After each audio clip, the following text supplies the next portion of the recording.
अख्तरुल ईमान साहब ने ख़त लिखा है, फिर अख्तरुल ईमान साहब ने यहाँ के लीडर ऑफ अपोजिशन को लेटर लिखा है।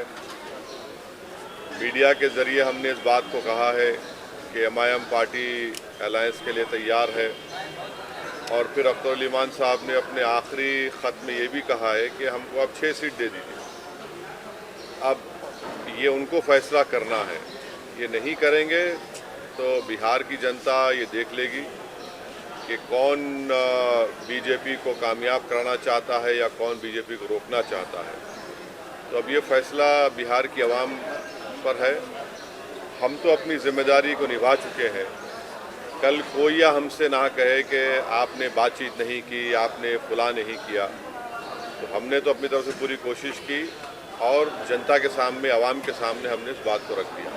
बिहार में कितनी सीटों पर पार्टी चुनाव लड़ेगी? जब लिस्ट जारी होगी तो आपको पता चल जाएगा। सर, एक आई लव मोहम्मद कहने पर जो है पूरा बवाल है, उस पर क्या कहेंगे सर?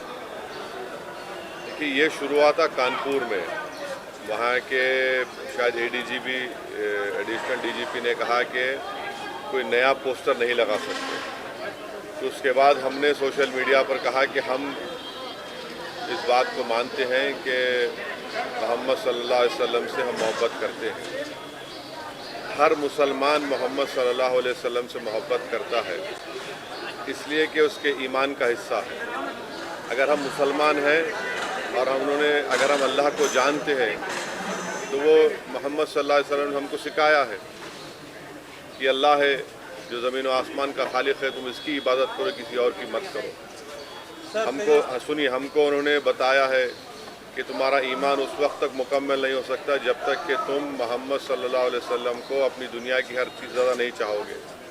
ये तुम्हारे ईमान का हिस्सा है। और आर्टिकल 25 में फ्रीडम ऑफ रिलीजन है, तो संविधान में फंडामेंटल राइट है, इसको आप कैसा छीन सकेंगे किसी से? और ये क्या बात है कि नया पोस्टर कैसा लगाया, जो यूपी में क्या गलत है एकदम।